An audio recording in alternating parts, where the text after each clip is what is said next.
You know those hats that say "Make America Great Again"? The Trump campaign slogan from 2016 and probably again this year? That's basically the slogan of American exceptionalism.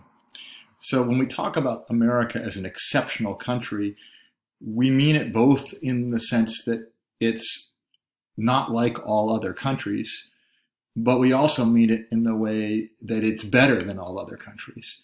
And that was an assumption that went all the way back to the beginning and the founding of the country, this idea that America was a particularly unique and great country.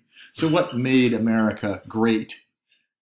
America was great in part because shortly after the founding, as opportunities grew for white Americans to develop their wealth by moving west, which they did at the expense of Native Americans and on the backs of African Americans, there was a tremendous amount of upward mobility for the average white person, particularly the average white man.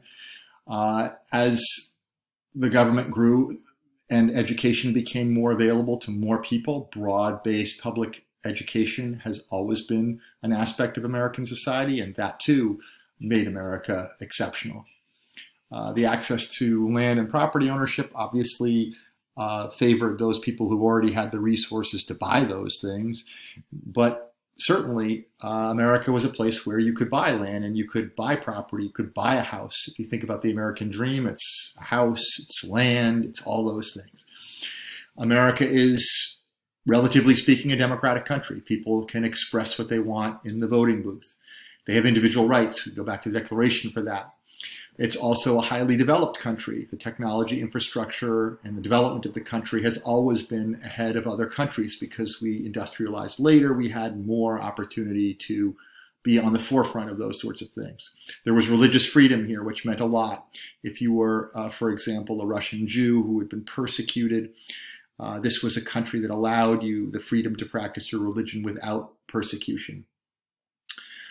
Same was true with Catholics, for example, from Ireland. And of course, the Constitution protected those rights. So when you look at the sources that you studied last night, you'll notice it goes back to the city on a hill, right? This idea, we'll talk more about what that is in class, but this idea that the Puritans believed that everybody in the world was looking to them as a sort of moral example. So we were built on the foundation of a morally superior country. They really believed that. That was backed up by the Declaration, which was saying essentially we are superior because we guarantee rights to all these people. And again, you can laugh that off, but it was meant earnestly at the time.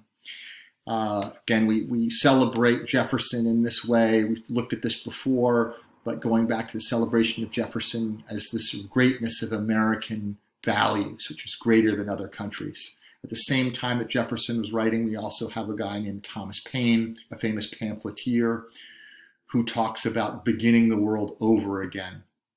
We've talked about the tabula rasa, or remaking the world in a new image, in the perfected image, the vision of the founders. And Thomas Paine was hugely influential in spreading that idea, right? This new birthday of the world and model of American greatness. As we move into the 1830s, as America was moving westward, the idea that Tocqueville, who was a French aristocrat who came here to study prisons, interestingly enough, and he was more struck by the fact that Americans were so democratic, that people really saw each other as equals and saw each other as part of a collective community. Of course, Tocqueville spent his time in the North, so he was looking at a white male public society. He wasn't looking at women. He did not see as much of the institution of slavery which existed in the South. So that's not part of his view, and it's not really part of American exceptionalism, obviously.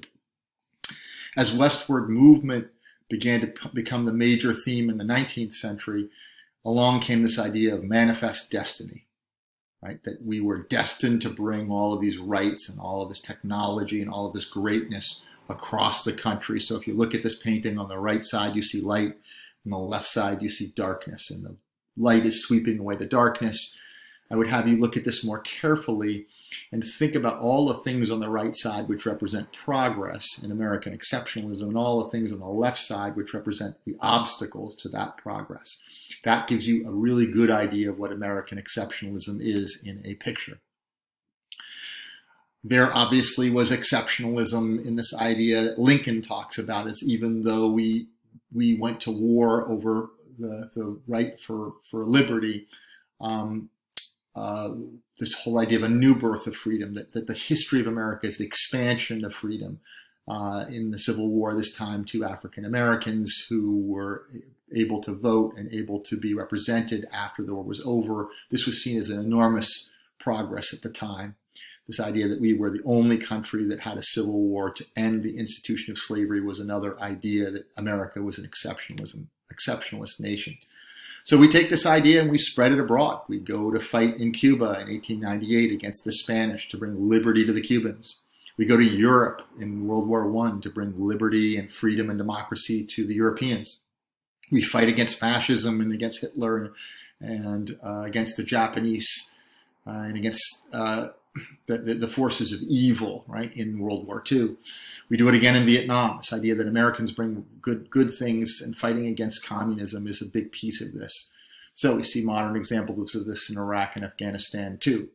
In the modern period, in the 1980s, there was a president named Ronald Reagan who was a Republican and a conservative who viewed America in glowing terms and felt like the way to bring ourselves back as a country after some of the divisions in the 60s and a lost war in Vietnam in the 70s and an oil crisis in the 70s, he said, no, let's go back and emphasize what makes us great again. And so this idea of making America great again was really the idea that Reagan had, this idea of new freedom, new greatness. And so again, very much interested in exceptionalism as an idea. So I'm going to ask you these questions, to answer these questions. But as you do so, I want you to think about, there's truth to American exceptionalism, but there's also a mythology. And I want you to think about to what extent it's true and to what extent it's just a projection of what we like to be. I want you to think about the things that American exceptionalism ignores.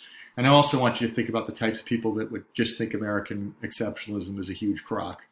And if you think about all those things, you'll be in good shape, and we'll look at the other side of this next time.